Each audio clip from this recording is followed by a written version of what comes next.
MKUltra and the Stargate program. When I say Stargate, I mean the entire program. Right. I was on the Stargate program. We knew what MKUltra was, but we never did anything like that. Right.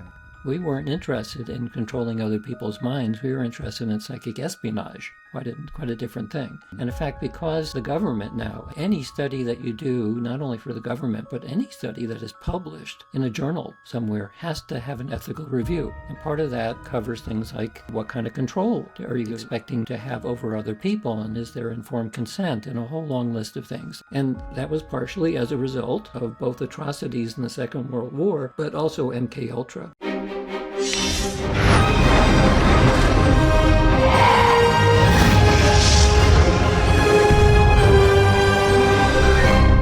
You guys, today's guest is going to blow your mind. Dean Radin has spent decades of his career studying magic, psychic phenomenon, and the very fabric of our reality. That sounds crazy, right? Wrong. Because Dean has literally written hundreds of papers proving the existence of these fantasy phenomenon with actual science. In fact, Dean was a member of Project Stargate, where the CIA literally trained psychic spies. If this sounds crazy to you or far out, then keep watching, because today we are going to we're going to roll back the curtain on the scientific evidence behind psychic ability. We're going to take an inside look at the government-funded psychic programs and their records. We're going to explore the connection between autism and psychic ability with Dean's time spent on the telepathy tapes. And that's just for starters. If you don't believe that magic and telepathy are real after you watch this podcast, then you weren't paying attention. Enjoy. I'm going to quote you so we could set the stage for where this interview is going, and I want people to be as excited as I am about it. You know, you said, and I quote, "I've come to appreciate that psi experiences are not just weird anomalies. They're responsible for the greatest inventions, artistic and scientific achievements, creative insights, and religious epiphanies throughout history. Understanding this realm of human experience is thus far more than of academic interest. It touches on the very best that the human intellect and spirit have had to offer. I discovered while working on these topics that I enjoy the challenges of exploring the frontiers of science, and I am comfortable tolerating the ambiguity of not knowing the right answer, which is a constant companion at the edges of the known."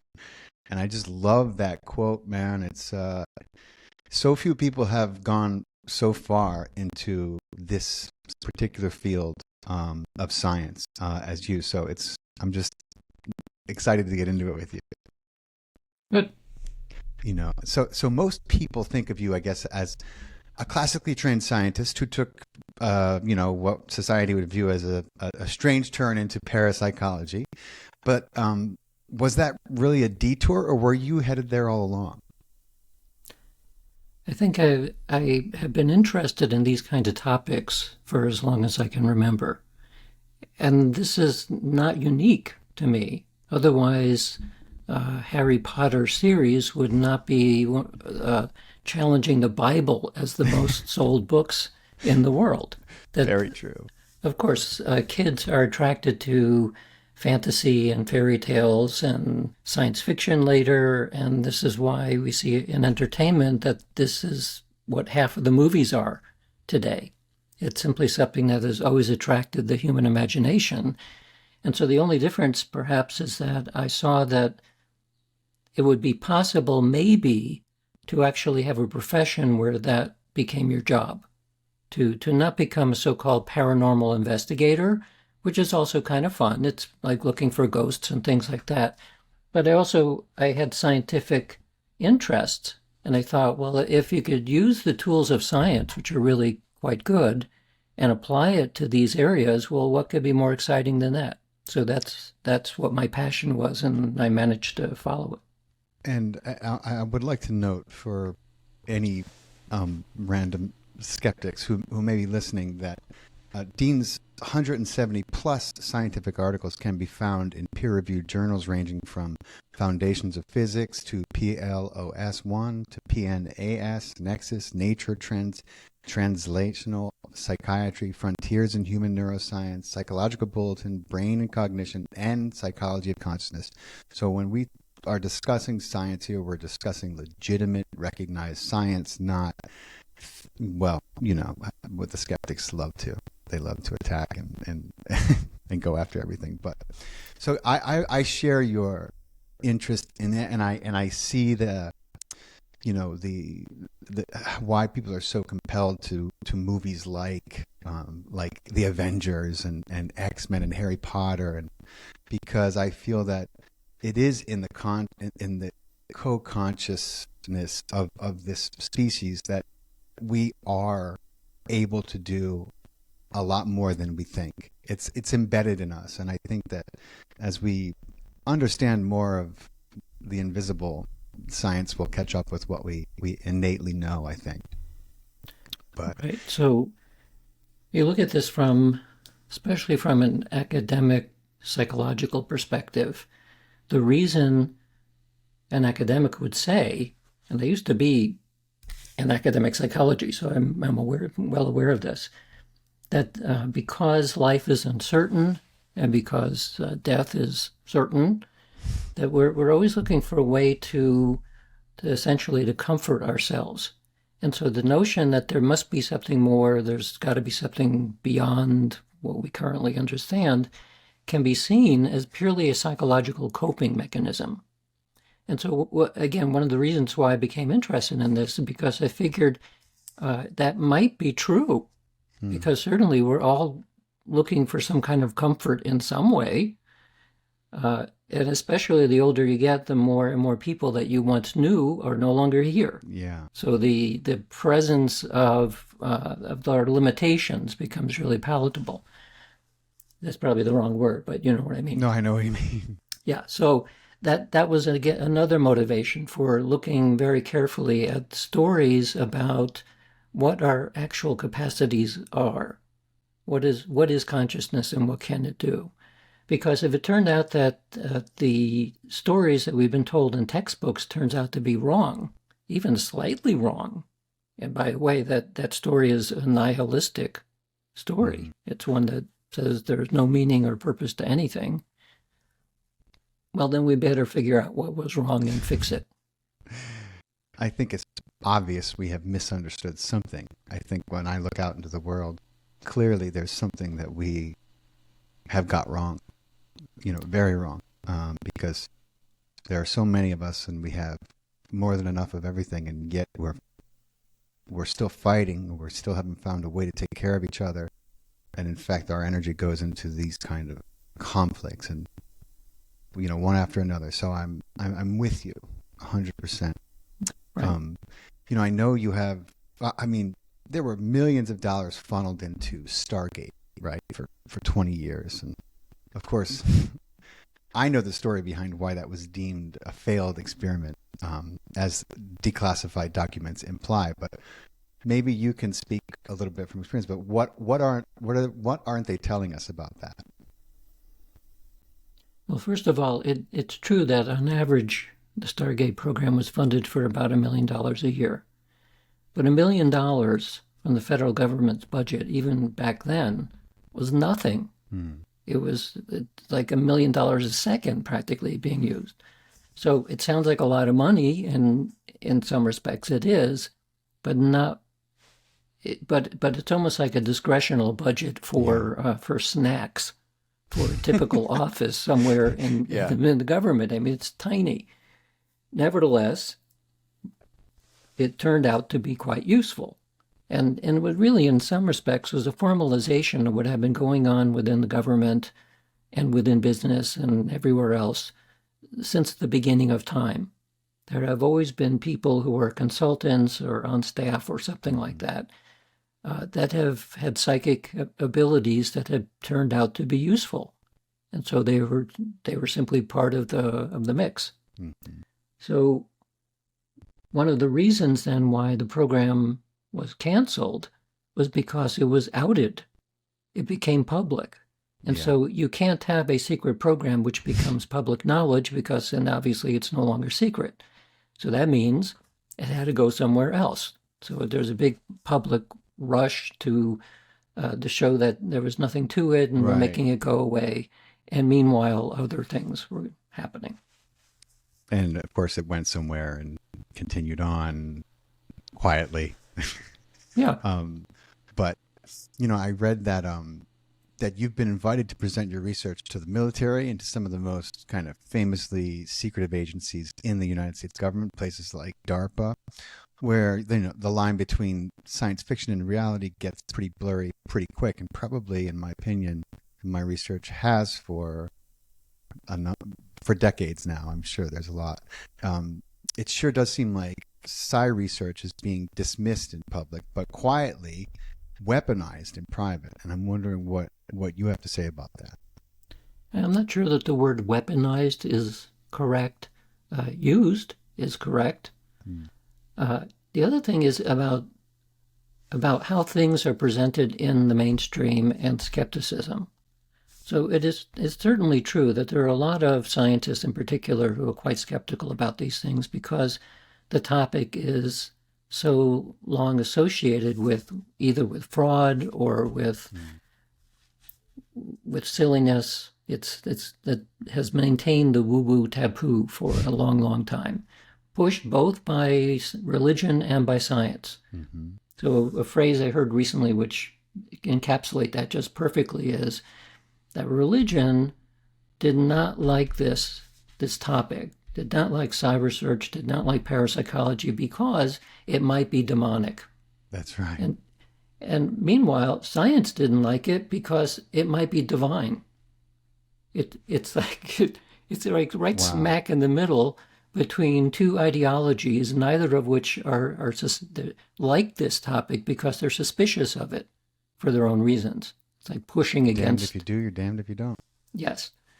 So, well, what do you do then? Well, there's a long history within government, and after all, this is not saying something bad about government because the whole point of governing is to maintain stability, just like the governor of an engine in a car.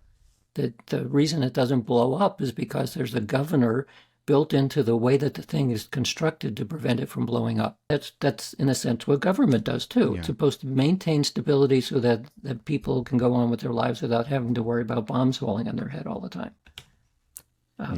We sometimes have governments that obey that idea and others that are more interested in chaos. But nevertheless, the idea of skeptics then. So skeptics is actually a pretty small proportion of scientists. And these are people who maintain an ideology which is roughly based in around the 1900s or even beforehand.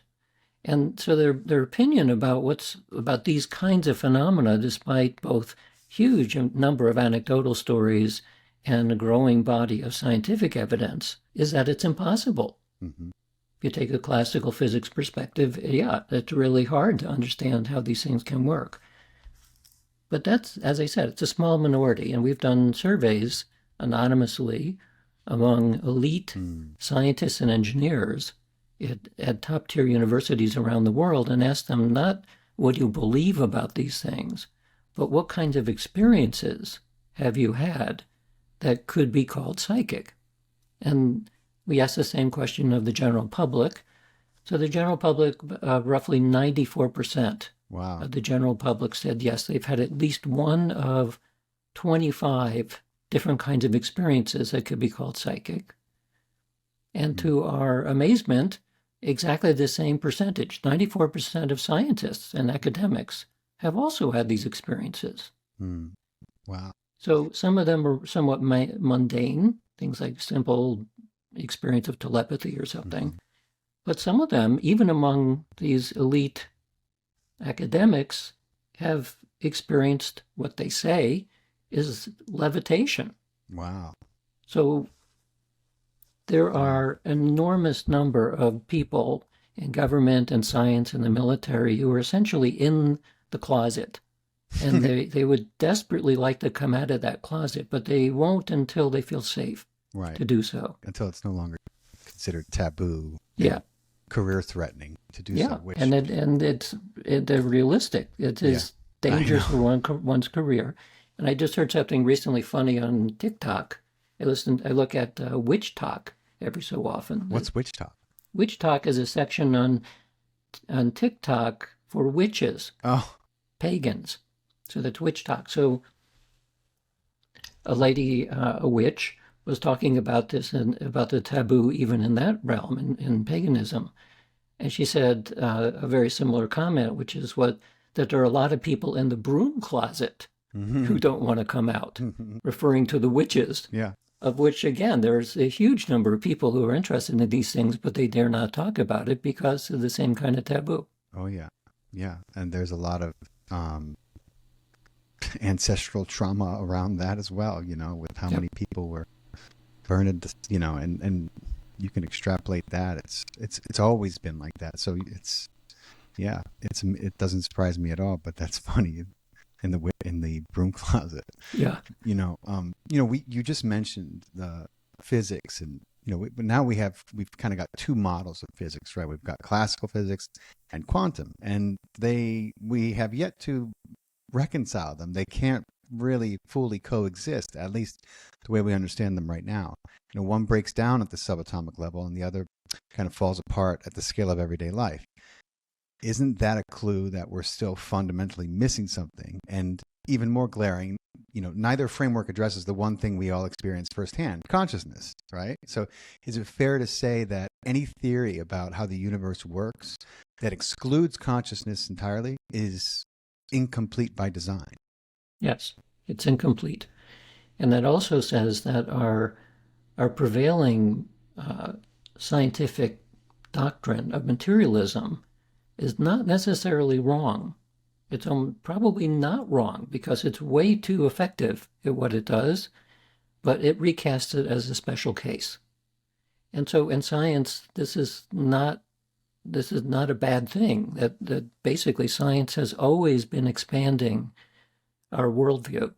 And we see that something that we used to think was fundamental turns out to not be so fundamental. It's just another special case. So that's true of the current scientific approach. Someday it will definitely have to expand. Hopefully soon. It's funny, I hear that. I'm surprised to hear you kind of, of course there is validity and obviously truth to materialism, but in my opinion it leaves the vast majority of reality out because it's such a finite, examination of what is perceivable. But I guess those two things go hand in hand. But I agree with you. Of course, it's perfectly valid. But I just feel like we've kind of left so much importance out of what we can't see and understand and consciousness and all that it's part of the reason why we've meandered into such chaos and conflict on this planet. Yeah, and it's an epistemological problem, really.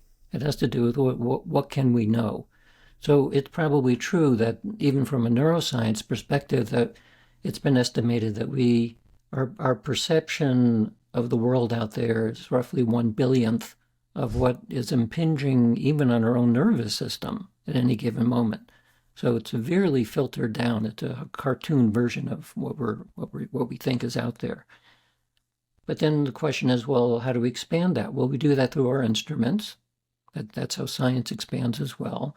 So we have a much better sense then of what is actually happening, but we still have to interpret it through language, which is basically bound in this little cartoon version. Mm-hmm. And the moment we get outside of that cartoon version, we end up with things like quantum field theory, which is so abstract that the mathematics are pretty clear, but interpretation of it is almost impossible. And quantum entanglement is now proven science, right? But it still sounds like magic when you try to describe it to people. Two particles connected beyond time and space. Why is mainstream science willing to accept that, but not the idea that consciousness could and may behave in the same way, do you think? Well, up until maybe 30 years ago, there was no known connection, primarily because it was thought that entanglement as it was understood then could not exist in a warm, hot, wet brain. Well, so that has changed. So quantum biology is very quickly converging on the idea that some aspects of brain functioning is happening at the quantum scale, in which case there has to be non-local aspects of experience. That's still quite a mechanistic and materialistic way of thinking about things, except that their idea about what we think about material is changing very, very quickly. It's moving so far into an abstract space that it almost doesn't even, I mean, it's not the right word to use anymore. It's beginning to blur into what people sometimes call spiritual, Yeah. or subtle or something, some other term. And this may magic, continue. Yeah. It may continue to the point where what people think of as spiritual and divine and those kinds of words actually is part of the fabric of reality. Mm-hmm. And our mathematics are sort of right on the edge of describing that, but scientists just don't want to talk about the divine because that's taboo also. Yes. So we don't have the right language yet to translate what we think we're seeing and we're already beginning to empirically demonstrate in language that doesn't start sounding like Harry Potter. Right, right. Or Woowoo from, somebody's rant from a guru, who's a spirit, But man, you're speaking my language. It's so exciting to hear you say that. And speaking of magic, your next book is titled Science of Magic. Not metaphor, not mysticism, but testable, repeatable magic. So tell my audience what we're talking about when we say magic. Well, magic historically has been used as a placeholder word for that's a pretty strange thing. Look at that. What is that? And you actually find the word magic used in science a lot. Even in quantum mechanics, there's a property called magic now. Wow. And again, it's a placeholder for things that are remarkable and doing things that we don't yet have a good word to explain. So the reason why I like to use the word magic is because when you look at the esoteric literature and you begin to study esoteric forms of magic, you very quickly find that what we call psychic today is exactly the same as what was called magical methods in the esoteric traditions. The only reason that the words seem different and sound different is because in our modern era, we put a scientific gloss over things. We just call it a new name. But the whole realm of enchantment type magic, which is about spell casting and so on, that's essentially the same kind of study as psychokinetic effects, mind-matter interaction effects in psi research. It's the same thing, exactly the same thing. So part of the way that I approach this in my previous book, Real Magic, and my new book, is to show that the nature of the phenomena, some of which can be studied in the laboratory, we see it happen in the laboratory and outside of the laboratory that would traditionally be called magic. It's the imposition of your intention onto the world at large. So we know that happens. The same thing is true with clairvoyance and precognition and even telepathy. All of that fits within the realm of divination, within traditional magic. That's right. And it's funny, and not coincidentally, but maybe ironically, that divination was the word, that was given to describe some of these abilities way back before we had all these, polarizing stereotypes about certain words and, all the political correctness of what you're allowed to say in certain academic fields today. But that's just, it amazes me how sometimes we have a name for things and that name is so right on, and then we can't recognize or realize it until much later when our instruments catch up to it. But you just mentioned telepathy, and your appearance on the Telepathy Tapes probably introduced your work to a whole new audience. And in episode 6, you laid out the statistical legitimacy of telepathy, especially the Gansfeld studies. And you've seen the data, you've run the tests. So what's going on with these non-speaking kids who are on the autistic spectrum, who seem to be bypassing language entirely? Yeah. So there's a group of us now who are helping Kai Dickens, who was the creator of the podcast, and also Diane Powell, who's a psychiatrist who was studying these kids for years beforehand, to come up with ways that are increasingly persuasive to show that what they can do is actually real.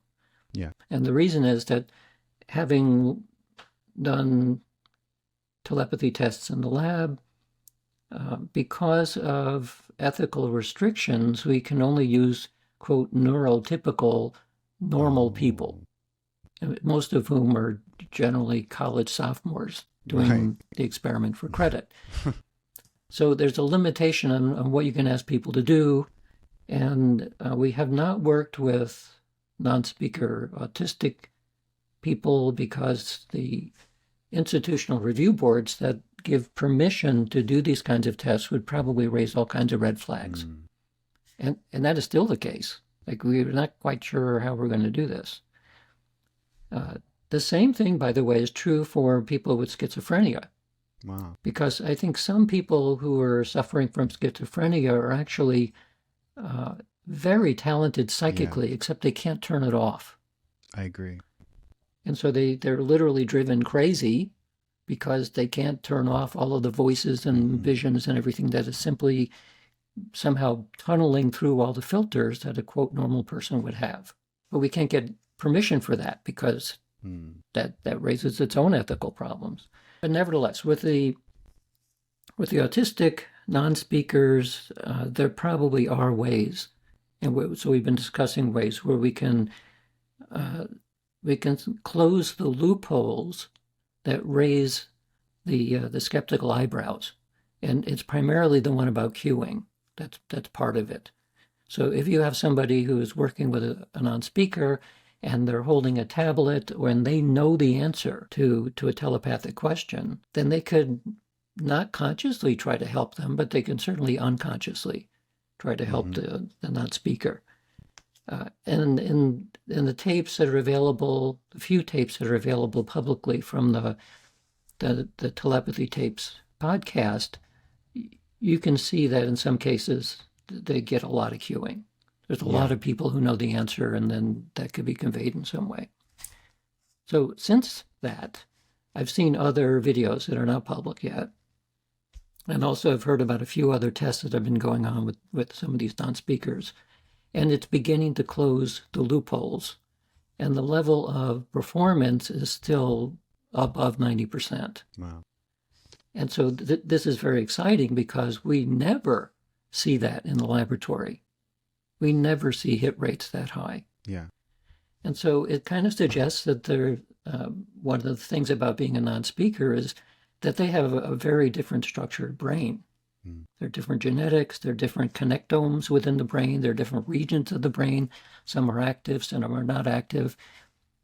And if you kind of step back from all of this, you kind of get a evolutionary argument as to why they may be able to do what they're doing. Right. And that is that if you take organisms in nature, we are all shaped by the environment. And one of the things that we're shaped for is to survive. I mean, that's like an imperative. So if you're somebody who is able to pay very close attention to what's happening on Pluto 1 million years ago, but you're not paying attention to the tiger in front of you, then your portion of the tree of life is going to get pruned pretty quickly. Yeah. That means that a, quote, normal person will be shaped by evolution to only pay very close attention to here and now, through local senses. And we're really, really good at that. That's why we're still alive. That's why we're here. On the other hand, historically, tribal societies, and it's still true today, although we don't have as many small tribes, have always had shaman who had these unusual abilities because they also turn out to be useful for survival in the collective level, not so much individual. And the shaman were taken care of because the tribe recognized that this person cannot live alone. They can't take care of themselves. So maybe these non-speaking autistics are the modern version of a shaman. That they're structured differently so they don't have all of the filters that typical people do, And so they are able to get information in ways that I would call psychic, that turn out to be useful as far as the collective goes. Yeah. And that would still be true today if we figured out a way of using and exploiting our negative connotations, but finding ways of taking those talents and helping us do things that would actually be useful for everyone. Yeah. And so one of the science fiction stories I think of that actually did this was Minority Report. Yeah. From Philip K. Dick, because especially the way it was portrayed in the movie, they take these autistic people. In the movie, they weren't exactly non-speakers, but they clearly were autistic, and put them in a tank and somehow figured out how to read what was going on in their brains, and they used it as a way of preventing crime. Right. Very controversial way, because is it a crime if it's not been committed yet? Right. But I understand what you're saying. It's a very valid and interesting point, and God willing, we're moving more towards that and less towards, the control and manipulation through these abilities. But, I wanted to ask what, the beef that people get with the telepathy tapes, you said is the cueing. And my question is so what is their issue with the cueing? Is it because that makes it harder to figure out if that person is pulling it off the page or screen, or if they're pulling it out of the mind of their loved one or parent or whoever they have this connection with? Is that what the issue is? What's the beef with the cueing is ordinary sensory leakage. That's the jargon that we use. Ordinary sensory leakage. Yeah.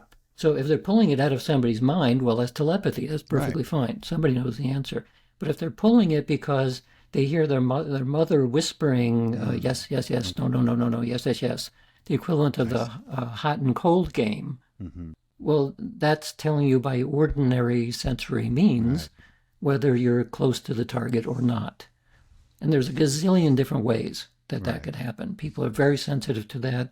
I suspect that non-speaking autistic people are much, much more sensitive to those kinds of sensory cues, which is one of the reasons why they can't stand loud noise or loud people or anything everything feels overstimulated because, again, they don't have the filters that typical people do.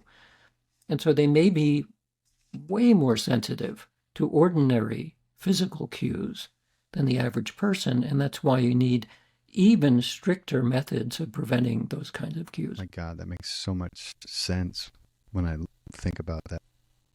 You see videos of them, and they sometimes have to wear earmuffs, and they have to be careful where they take them, and it's just all overload. But it makes perfect sense that can only be if the simulation is just too much, if there's just too much input coming in. Right. It's amazing. I talked to Adam Curry. Him and I are he's like a brother from another mother. He has the same birthday as me. We found out we have all these crazy synchronicities, right? But we talked about consciousness behaving more like a field than just a brain function. And Rupert Sheldrake makes a similar argument that belief itself forms a kind of morphic field, shaping not just thought, but perception, right? And then, of course, there's James Burke, who, he did an amazing show called The Day the Universe Changed, which was very popular and ahead of its time, I think. He argued that throughout human history, every time we've adopted a new model of reality, it hasn't just opened new doors, but it's recalibrated the boundaries of what we imagine is possible. And once that model locks in, the range of what can be known, questioned, or even felt as real shrinks to fit in the new frame. And I'm wondering what are your thoughts about Sheldrake and my friend Adam and Burke and these concepts? Well, it's true that we have a worldview that says what things are allowed and which are not. We also have, in educational psychology, you'd call it a schema. We have like a tree where you can hang things, and it's a structure where when you start hanging ideas on this structure, it kind of all fits together. It makes us feel comfortable and also allows things to be explained in certain ways. And so the reason why anomalies are so difficult is because it's like trying to hang a fruit on a tree that doesn't fit somehow. Mm-hmm. And so what happens to the fruit? Well, it doesn't go on the tree. It stays on the ground or stays somewhere else. And that's why it's so difficult to study things that don't fit. If it doesn't fit the current framework, it's simply ignored. And the usual approach then, and this is partially also to make us feel comfortable, is that it probably doesn't exist anyway. Right. That's essentially a kind of taboo. Default, it's a way of excluding the things that don't fit.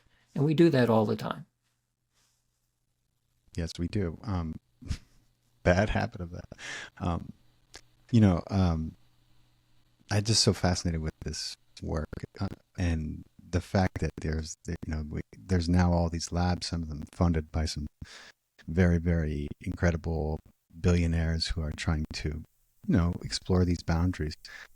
But I think of like the way we learn and the way that the mind kind of, what's the word, like governs its energy, and as we learn something new or forget something that it's not quite as used as it was, the lights kind of go off in that part of the mind. Now, if that's anxiety or something that is not serving us, that's great. But if it was, something that was useful and productive and healthy in our lives, then it's more of like, I guess you could call it a shame, that the lights went out on that part of the brain. And I think of how you can, extrapolate that on kind of the way human society has found its way to meandering down the paths it has. And I feel like we shut the lights off on a lot of things we shouldn't have, and turn them on some things that probably would have been better off left in the dark. And there just seems to be such a connection between neurocircuitry and neurogenesis and like your work. I don't know. I'm wondering if you could comment on that or what you think about that. Well, so if you think of the brain as a kind of a quantum computer, which eventually we'll probably see that something like that is true. It's almost certainly more than that, because as we understand physics better, we see lots of things that are much more interesting.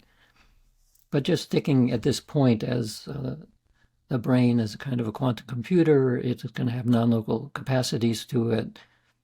The other thing is that the more we learn about processing in the brain, the more complex it gets.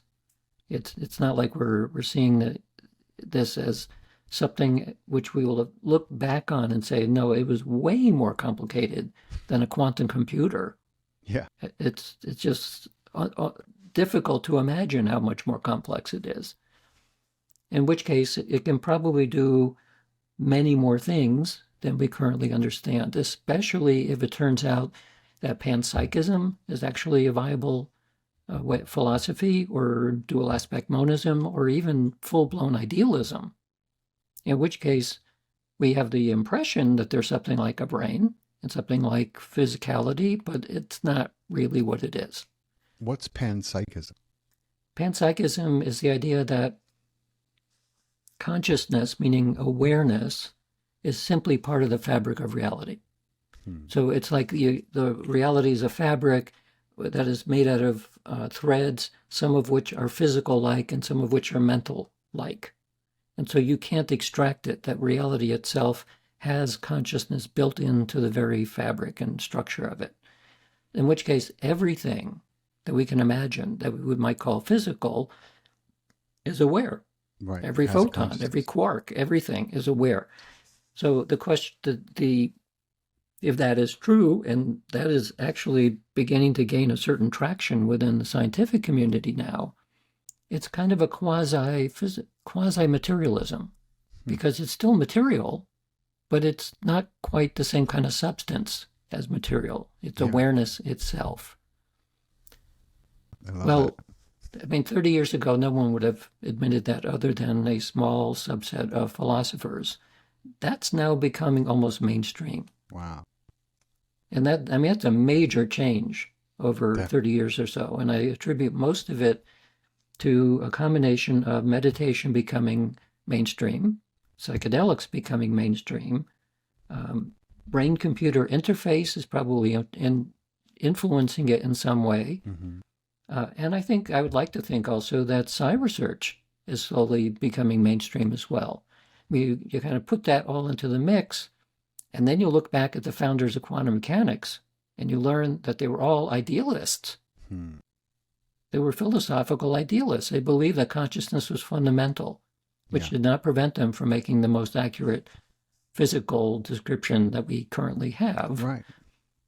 All of that kind of put into the pot is rapidly changing the scientific worldview, which I think is in a good direction. Absolutely. And it makes me think of something that I often speak about in my live streams, and I try to help people understand a little bit about the structure of society and why things have been designed, in my opinion, designed the way they have been. But my question will probably make a little clearer what I'm hinting at. But, in your opinion, have we trapped ourselves in a scientific model that isn't just blind to consciousness, but one that actively suppresses other ways of knowing, perceiving, and therefore evolving?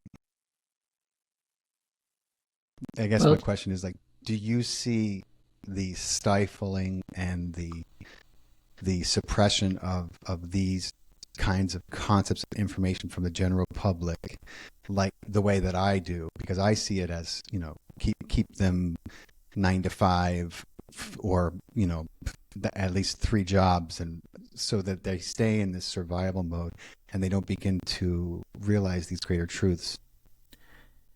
Well, it's a very interesting question because it implies intent. That some cabal somewhere simply decided that we need to keep them ignorant and non-questioning because otherwise we lose power. Yeah, that's exactly what it implies. Well, it absolutely is the case within certain religious traditions. That is very clearly the case. And even in Catholicism, if you read the catechism, especially if you're a kid and you read it for years and years and years, and you get to the section that says all this psychic stuff is demonic, don't do it. At the same time, most of the rituals within Catholicism are pure magic. Yeah, they're paganistic. They're ritual. You know what I mean? They're ritualistic. Right. And this is not true across all religions. Thinking like Buddhism is quite different. Right. But in a lot of traditional religions, there's kind of a push-pull that goes on. There's the pull of the magic because that's what makes it seem divine and otherworldly. But there's a push because you should not do this. Right. And so that immediately sets up a strange kind of interaction where it's a paradox. You don't know what you should do. And of course, anytime anybody over the age of around 5 is told not to do something, they're going to do it. Right. Right. So yes, is there some kind of action going on for social control? Absolutely there is. Does it happen in science? Yes, but science is slightly different, where the aspiration is to be open-minded about everything. But the reality is that it's also a social enterprise, which is all about creating taboos. Mm-hmm. And so there's certain control in the academic world as well, where you can talk about magic. There are people who specialize in it, but only in an anthropological sense, right, or a psychological sense. You cannot talk about magic as real in the academic world unless you're maybe an adjunct professor and you're not hoping to get tenure. Now, that is changing. Yeah. So the University of South Carolina now has a master's degree in magic. Wow. That's and awesome. I think that they're going to move to a PhD as well. And they have a sister program at Exeter University in the UK. Very so so I asked the person in charge of this at the University of South Carolina and said, isn't that kind of in the Bible Belt? Yes. Wow. And so you're not getting pushback? He said, no, people are fascinated about it. Well, that's the pull. Yeah. It's the pull part of it. So it's always been there. It's simply a matter of how people structure what they think other people should know. And so you can step back from this and say, well, okay, well, maybe this is sort of like the way government is supposed to work too. It's supposed to keep things stable, and one of the ways you do that is to also control the ideology. Right. So Certainly. I I mean, think, it's yes, funny. there are definitely downsides to it, but I can also see a kind of an upside if you are in charge of dealing with preventing people from going crazy. Right. Right. Well, there's that, but it's also ironic and to me that the whole notion that magic and abilities like this are demonic. I mean, if you believe in what Jesus did and the miracles he performed, what do you call that besides magic? You know what I mean? I mean that is, if you believe that happened, then what would you call it? You know what I mean? I mean, yeah, call it miracles. That's okay, but it's also certainly falls under the umbrella of magic. That's Yeah. literally can be defined as nothing else. So it's like it's such. Yeah, I have the same view of religion as you do. I think it's so limiting, and contracting and fear based. But I think the narrowing of perception may be a byproduct of how paradigms evolve, and in fact, in many ways, I believe it has to be right. But it's also possible, and I talk about this a lot. That darker forces have figured out how to exploit that self-limiting tendency, not just to suppress the truth, but to control perception. And I'm wondering what your observation is about that. Well, yeah, then it becomes about control. I mean, I don't want to get too far into politics now, but it is probably not a coincidence that the destruction of the Department of Education is part of the plan. It's a plan like keep people ignorant. It's much easier to control people if they don't actually study anything. This is also why virtually every fascist government has always gotten rid of the intellectuals first. Because if you're not reading about history, you're not reading about the way governments work and about all of the rest of it, you don't know any better. Nope. And this is it's kind of shocking for me that not so much about government issues, but about psychic abilities, magic, and so on. There's an enormous amount of interest, but there is very little education about it. Mm-hmm. And so one of the reasons why I started to write popular books was simply to do the best that I could to help educate people, given that this is not yet embedded in our educational system. Right. And people are sometimes shocked. I mean, they could really go through a kind of an ontological shock when they realize, oh, you mean scientists actually has looked at this and has concluded that it's real? Right. Well, for many people, they actually feel a huge amount of comfort because they thought they were the only person in the world who had experienced these kinds of things, because you're not supposed to talk about it. My editor he's incredibly talented, and we're good friends. He's also probably the biggest skeptic I've ever known in my life. So it's incredibly ironic that he has been working on this podcast for years, and I think he's going to be pretty impressed with what he's hearing and be looking into a lot of this, because he also thinks that this is completely pseudoscience. He doesn't realize how much documentation and peer-reviewed work has been done on it to testify that it's not. It's actually recognized and has been. So, speaking of shadier parts of government and decision making, MKUltra. I'm sure you probably know more about it than I do, but I know quite a lot more than as much as the public really is allowed to divine. It's a program for people who may not know. It started in the shadows, and it was exposed in the church hearings, and they did a good job of destroying all the evidence and all the places they had been doing these mind control experiments. But I don't believe that it's ever stopped. I believe they learned a lot from what they studied, and now it's the scroll, it's the algorithm, and kind of, I believe in a lot of ways our smartphones are part of this. And I'm wondering how do you see that?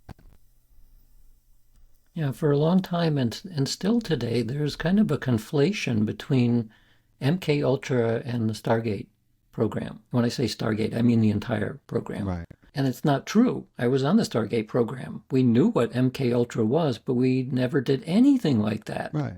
We weren't interested in controlling other people's minds. We were interested in psychic espionage, quite a different thing. And in fact, because the government now, any study that you do, not only for the government, but any study that is published in a journal somewhere has to have an ethical review. And part of that covers things like what kind of control are you expecting to have over other people? And is there informed consent? And a whole long list of things that you have to go through. And that was partially as a result of both atrocities in the Second World War, but also MKUltra, because it took advantage of people and did not have informed consent. So, to the best of my knowledge, we don't do that today. By we, I mean the U.S. government, one hopes, is not doing that. Right. Other governments probably are. I can think of a few governments that probably would still be interested in probably influencing people who are in roles of influence because it's useful. Very useful. If you're able to disable your adversaries in some way, I mean, like what we call the Havana syndrome, that's almost certainly some kind of a weapon. Absolutely. The CIA doesn't seem to want to admit that, maybe because of liability or who knows what. But yeah, I mean, the stories that we've heard probably suggest that somebody's doing something that is kind of weaponized. Yeah. I wouldn't put it past the United States. Yeah. For a second. So that said, within parapsychology, we know that we can influence through intention somebody else's physiology. We also know we can influence their behavior to some extent. So we know that that is possible through laboratory studies. And of course, in a laboratory study, people know what the nature of the study is. That they give their consent that, yes, you can do this. Right. But when you go out of the laboratory, it means that something like what Rupert Sheldrake talks about, the feeling of being stared at. If you get people who are really, really good at that and are talented, because all of these different phenomena, there's some people who are super talented at them. Could it be used as a kind of influence or a weapon? The answer is yes. Yeah. Is there a way to prevent that from happening? The answer there, too, is probably yes. You can probably block it, but you need to know that it's happening in order to block it. Yeah. That's why in the magical traditions, oftentimes anyone doing magic has some kind of banishing ritual, which is designed to prevent any kind of external influence from actually influencing you, whether you're consciously aware of it or not. So you have a conscious ritual that says, oh, no, you don't. Right. And that seems to be pretty effective. Yes. Self-empowering and effective. I always encourage people to realize that, you have every ability to protect yourself from these influences. If you feel that they are present, you don't need to go shopping for someone necessarily to help you. You need to remember that you have the same spark and ability that they do, and you can use that as the catalyst for your intention to protect yourself. And it's always I like empowering people so that they understand that you have it all right here, in here, so they don't you don't need to go talk to Pastor Jones. He's God knows what he's gonna tell you anyway. But yeah, man, I agree. So like big tech and if consciousness is a field, do you think big tech is trying to become the new field generator? Billions of people locked into frequency, attention, emotional resonance, all mediated through apps that are designed to bypass reason in general, trigger emotion, I mean, are we living inside a digital morphic cage? Are we in the Matrix? Well, it turns out tomorrow afternoon I'm talking to somebody who's building an app to kind of do that. Wow. And there's interest in Silicon Valley for psychic and spiritual tech. And I talked to many people over the years, and fortunately or unfortunately, the science is not up to the point where we can create the kind of tech that Silicon Valley wants, which is highly reliable, highly effective. which is probably good. And so we had already kind of mentioned this idea indirectly that humanity as it currently is simply too immature. It's in its adolescent phase, and you don't give a baby a bomb with a blinking red light and say, don't touch that. And so there's good reasons to maybe have had these kinds of things suppressed for a long time. Yeah. Because maybe people wiser than us realize that we're not ready for it yet. We can't handle it. I think it's a very valid point. I mean, telepathy wouldn't work. Everybody's hiding way too much. We're not at a point spiritually, I think, is the way I would describe it, where even if our telepathic abilities came online, can you imagine the domestic troubles we would have? You know, it would be a very difficult thing. And that's one thing that I remember, you know, watching on the telepathy tapes, you know, parents being like, I can't hide the damn candy. You know what I mean? I can't keep anything from them. It's like these are problems I never thought I would have to deal with. Like, how do I do this? There are no secrets. Yeah. What would civilization look like worldwide if there were no secrets? My God. It would not be the way it currently is. No. Right? No. Almost anything you can think about, from personal relationships to government relationships, would dramatically change. Oh, yeah. To such an extent that it's difficult to imagine what would happen. It is. One scenario goes off into hive mind. There's just one mind. And then maybe nothing is control except that there you have Gaia, essentially. The entire planet is now an aware thing. Yeah. The other direction is it becomes much, much worse. And people do everything they possibly can to prevent it from happening. And so, I mean, one's a dystopic direction, the one's a sort of a utopic direction. I don't know. That's yet another reason why a immature society may not be ready for that level of interconnectedness. Yeah, I think that's very safe to say. I mean, you know, I usually have no problems imagining scenarios, but that's one that could go in an infinite amount of ways. You'd like to think eventually resolving itself into something that resembles, you know, harmony. But at the same time, right now, certainly the push would be to side blockers. You know, how do I want to keep my secrets? I want to keep that's where this society would certainly go. But, you know, and it's not just big tech. You know, we have obviously pharmaceuticals, therapeutics. We know we're seeing this wave, you know, promising to optimize minds and regulate moods and rewrite our emotional baselines. And it's all consciousness. So, you know, you're not just observing this from the outside, you're helping build it because you're the co-founder of a biotech company working on RNA therapeutics for a neuropsychiatric disease. So I'm wondering what are your thoughts on all this? Yeah. Where did that come from? That came from a suggestion a historical suggestion that there are people in families where the family seem to be talented in these ways, in psychic ways. That suggests that there's something that is inherited, which immediately suggests that there's a genetic component to psychic talent. And so we started thinking, well, if that's true, maybe we can figure out using modern genetic methods, what is it? What are the genes or constellation of genes? Or maybe it's an epigenetic thing, but nevertheless, must be some underlying genetic reason why some people are talented and others are not so talented.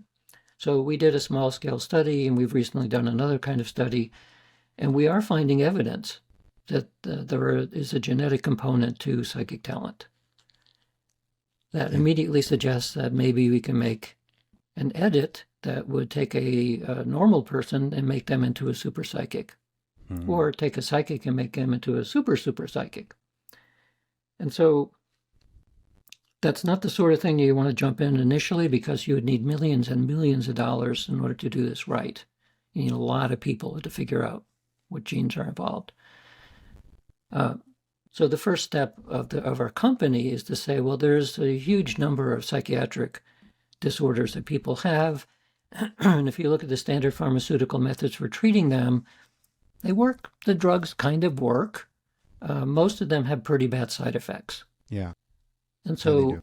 could we make something that is much more precise? And the answer is yes, because a lot of psychiatric problems are known to have certain kinds of neuronal receptors in the brain that are probably they're hyperactive. Mm-hmm. One of the reasons behind dementia, for example, is that the older you get, the more hyperactivity there is in the hippocampus region, and that prevents the storage of memories, especially short-term. So if you don't have a short-term memory, it's not going to get into long-term memory, and eventually you don't have anything anymore. Right. No compass. So that is also associated with hyperactivity of certain receptors. And so we did experiments originally using CRISPR to change DNA, and then moved into RNA, so it would be temporary. And we found in studies with mice and rats that through an intranasal delivery method, you can get RNA edits into the nose, which goes into the brain, goes into the limbic system where the hippocampus is, and you can very significantly improve memory. Wow. And at the same time, reduce anxiety. Wow. And so this is now we're moving into products that would help people using a very similar method. So it's a complicated, I mean, this is not yet being done because it's very complicated to make sure that you have the right kind of material that you're sending up through the nose that gets into the brain, that doesn't produce neutralizing antibodies and doesn't affect other cells and all kinds of things. But we're making significant progress. Wow. Eventually, I can see, in not too much of a science fiction scenario, that there will be a nasal spray, which you can take, which for a period of probably a week or two would significantly improve, at minimum, your intuition. Wow. And that's sort of a euphemism for psychic ability. Yeah. It is not clear at this point whether that would be a good thing or a bad thing. Depends on the person, I guess. Well, no, we could do it, but for the same reason why somebody becomes overwhelmed with too much information, the only reason why this is a good idea is because you can make short-term edits. So it would take about 4 or 5 days to come on, and then it would stay there for perhaps a week, and then when 4 or 5 days to go off. It would wear off. So it would be like a very long-lasting psychedelic that would push you mentally into other places where you'd be way more sensitive to psychic ability. So you probably don't want to have this as a nose spray that you then go to work. Right. Maybe for a retreat, it might be good, or maybe people in specialized professions. But the reason we went away from DNA is because when you do that, well, you're done. Well, then yeah. There's a whole other set of worms. Yeah. That get opened with that, because you can't turn those off once they're switched. But epigenetics it's a whole nother fascinating field, and how, what's amazing to me is, as I got more into meditation and my life took a more spiritual journey, my perceptions began to expand, and I began to experience a lot more psychic phenomena in my life. And now, it's in a real way, it's kind of daily. It's just something that I navigate with, and it's just like what you said, between meditation becoming mainstream and psychedelics. It's like, there are a lot of people coming online, and it's an exciting time, and my God, like what you just said that's so exciting, because the implications are like, eventually we can begin, hopefully, to help our, the golden years of some of our, seniors, when they get there. I think it's like some crazy statistic right now, like 1 in 3 don't end up with any mental faculty.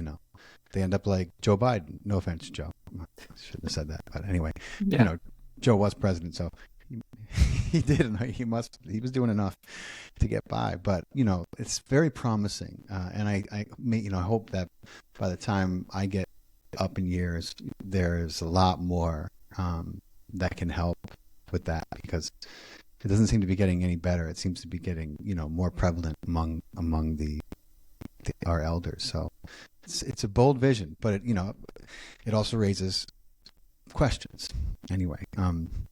So I'm wondering, when it comes to like molecular level reprogramming, with the idea and understanding that consciousness isn't just brain chemistry, it's non-local, would you say that we're healing, or are we re-engineering, or is it a little of both? Well, I guess my working model most days, not every day, but most days, it's somewhere along the lines of dual aspect monism. So there is a physical world that has certain characteristics that's reasonably stable. We understand bits of it.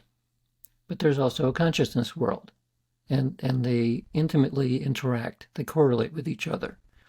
So because we are humans and our experience is that of humans, and a lot of it is brain processing and language, which is also part of brain processing, if we start tweaking what we can think of as a kind of a fancy radio retriever or receiver or maybe transceiver, the brain, well, then you have a different experience. You're able to tune in different perceptions, different ways of being in reality.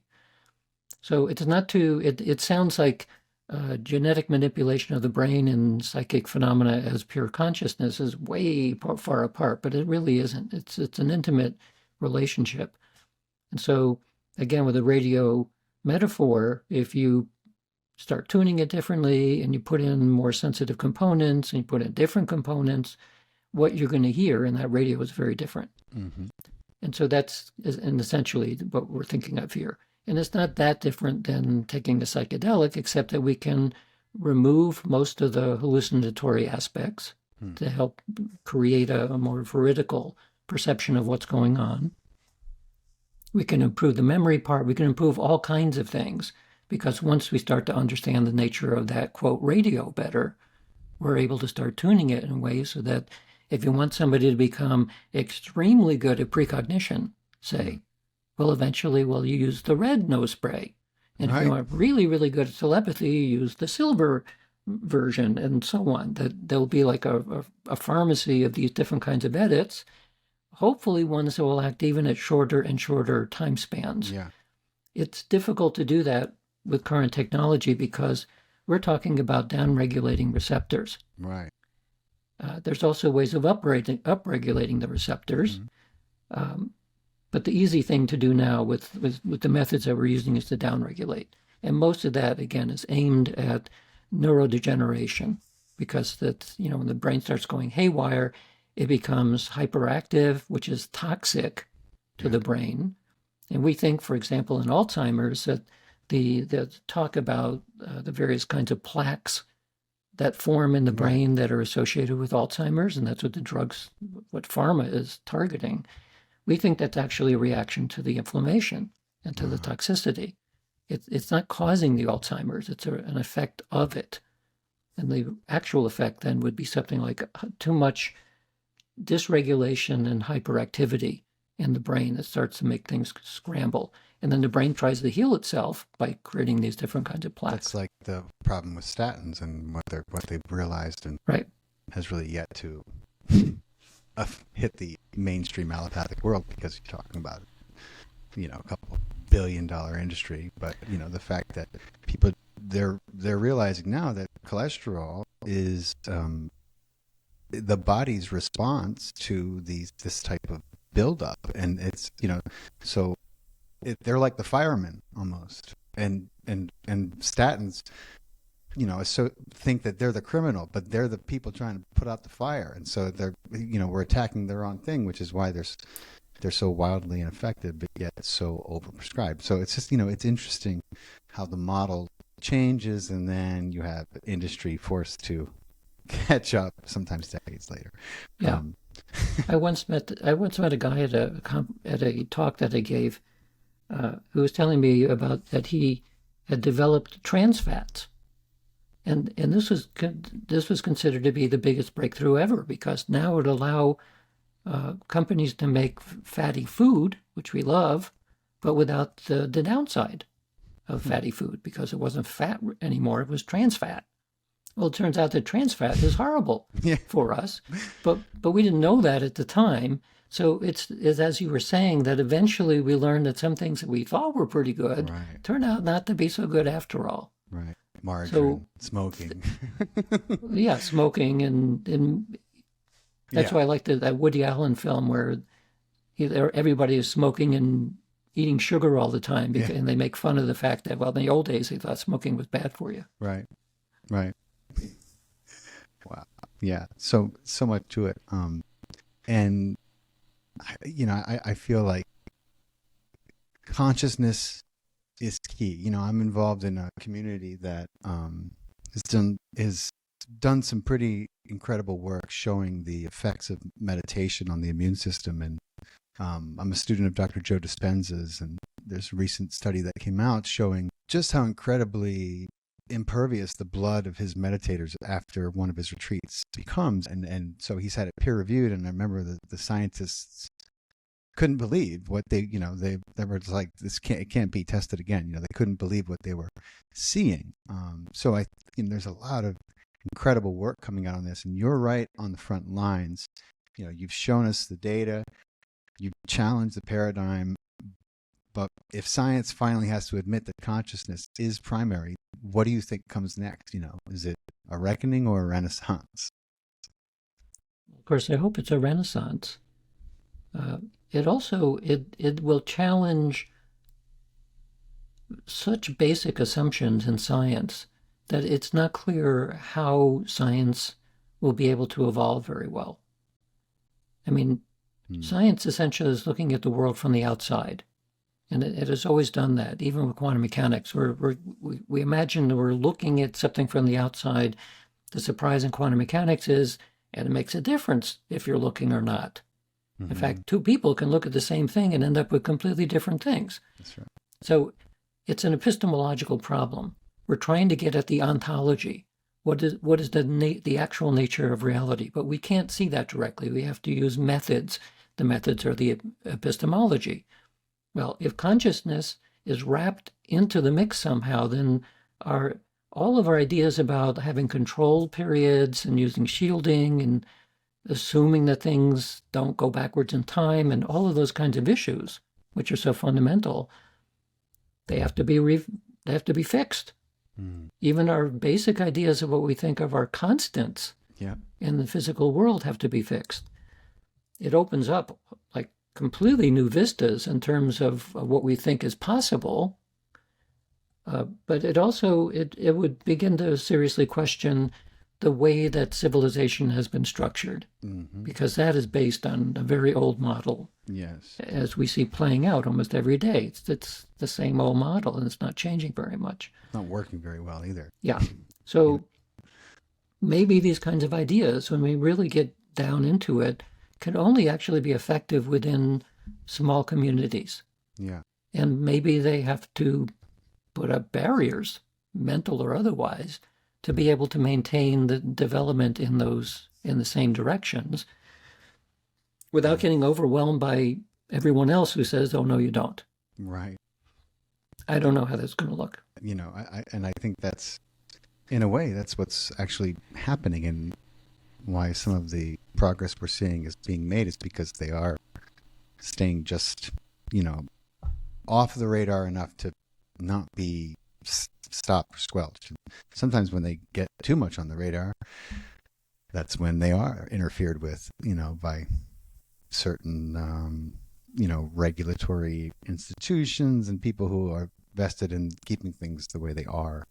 But I know that you are incredibly credited, published, but I would be remiss if I did not ask you a little bit about, and whatever you're comfortable in talking about, I'm fascinated with disclosure. I'm very up to date on everything, and I've done a lot of research into, a lot of what the government's been hiding for a long time, and there's mountains of evidence to support that claim. But I'm wondering what, I think consciousness is one of the primary ways that, we connect with, let's just call them our celestial or extraterrestrial family. And I believe that, they're present. Obviously, they have a way of gauging consciousness, because, or else, people are like, why don't they land? I'm like, because, what do you mean? Because the monkeys will throw things and shoot them. What are you talking about? Why won't they land? Like,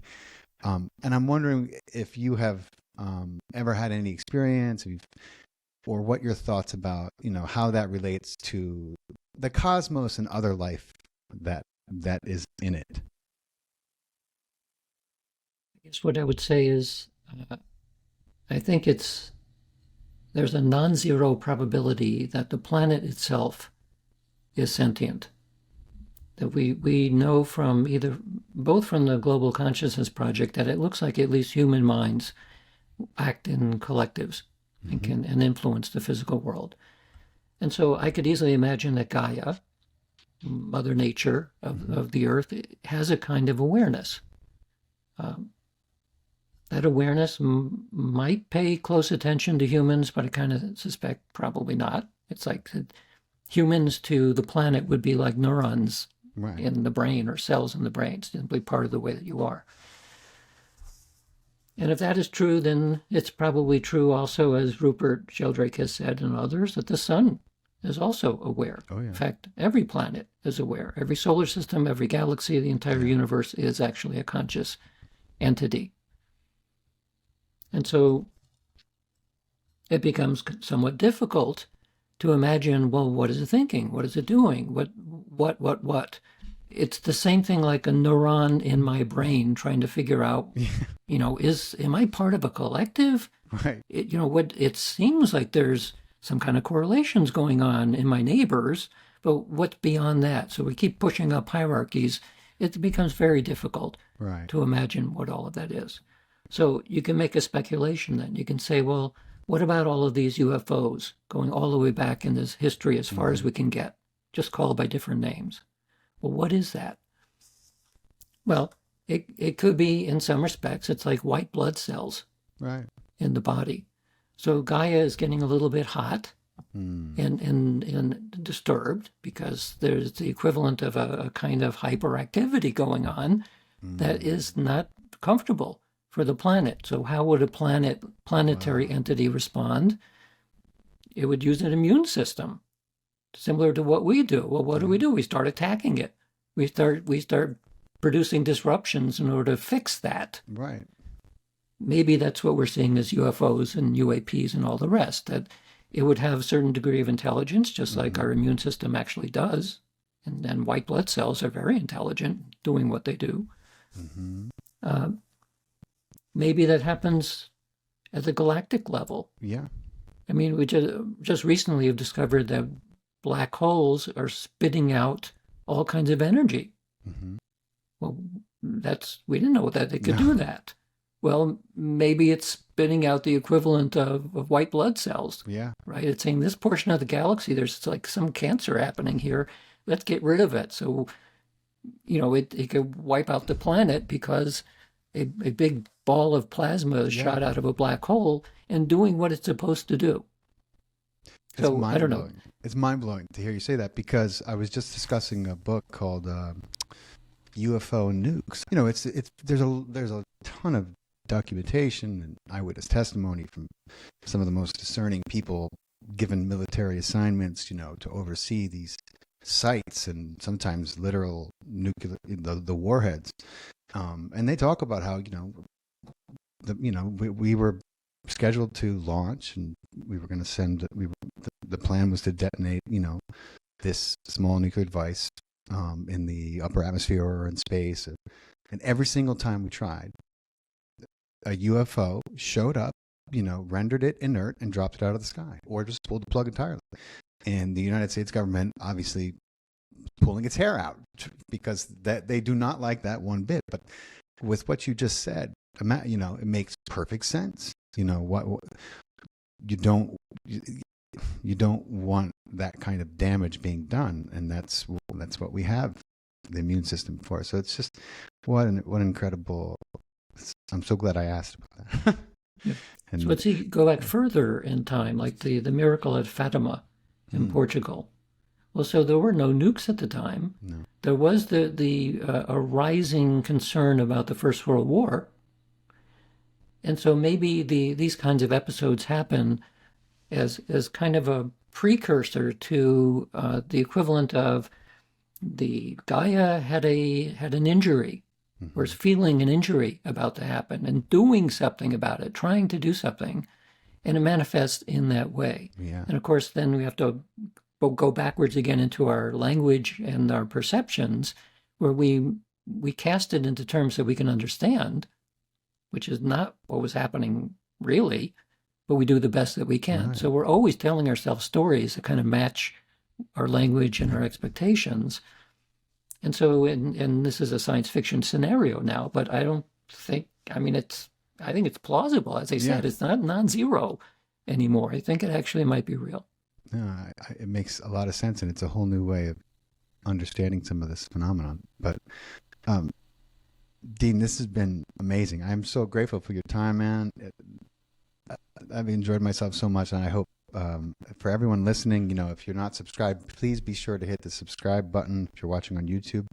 And if you're on Spotify or iTunes, we need all the stars we can get. And if you enjoyed the podcast, please drop us a few lines in the review section. They go a long way, and they help us get more incredible people like Dean on the show when they see that. And Dean, for everyone who would like to, you're listening to this, Dean has a book coming out. If it's not out already, it's on its way. His latest book. Dean, tell everyone about the book that's just about to drop, and also where they can find you and keep up with your incredible work.